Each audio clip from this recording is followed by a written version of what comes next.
Hai girlies, aku mau tanya nih, kalian pernah denger nggak sih tentang sanksi sosial? Atau banyak orang menyebutnya sebagai kecaman sosial atau hukum sosial. Nah, jadi pada video kali ini aku mau jelasin ke kalian tentang apa itu sanksi sosial, bentuk sanksi sosial itu ada apa aja, dan sebenarnya sanksi sosial itu baik atau tidak sih? Simak terus videonya ya. Sanksi sosial adalah hukuman yang dilakukan oleh masyarakat kepada masyarakat lainnya yang telah melakukan tindakan yang tidak benar. Bentuk dari sanksi sosial ini adalah masyarakat akan menegur atau bahkan sampai ada yang mengucilkan seseorang yang telah melanggar aturan yang telah berlaku di lingkungan masyarakat, seperti pencemaran nama baik, melakukan tindakan kekerasan atau tindakan yang dapat mengganggu orang lain, diskriminasi, dan lainnya. Sanksi sosial sudah menjadi tindakan umum yang dianggap akan membuat tersangka lebih jerak terhadap pelanggaran yang ia lakukan dan tidak akan mengulanginya kembali. Perlu diketahui bahwa sanksi sosial tidak termasuk ke dalam hukum administratif seperti hukum pidana dan perdata ataupun hukum tertulis, tapi sanksi sosial lebih bersifat implisit. Jadi, sanksi sosial dilakukan berdasarkan kesepakatan masyarakat itu sendiri dan tidak diatur secara formal. Hal ini yang menimbulkan pro dan kontra tentang sanksi sosial.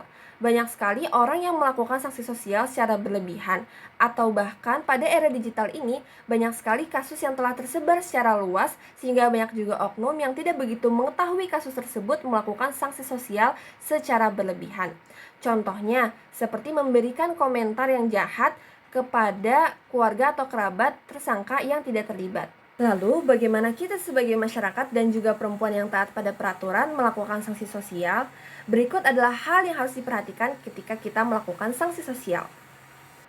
Yang pertama, ketahui dengan baik isu yang terjadi. Jika kita ingin melakukan sanksi sosial, kita harus mengetahui secara rinci isu yang terjadi, seperti kronologi isu tersebut bagaimana, siapa saja yang terlibat, dan tindakan apa yang dilakukan oleh tersangka.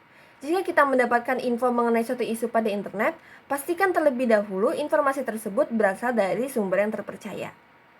Yang kedua, menggunakan kalimat yang sopan.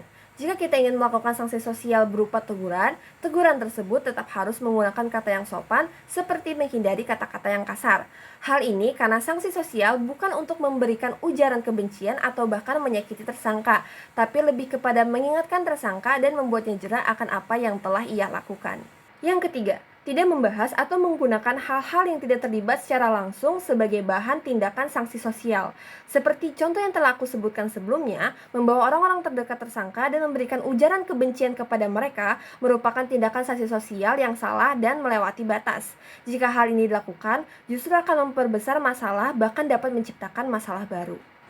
Jadi girlies, dapat kita simpulkan bahwa sanksi sosial merupakan tindakan yang baik jika dilakukan dengan benar. Lalu dapat dikatakan buruk apabila dilakukan secara berlebihan dan melewati batas.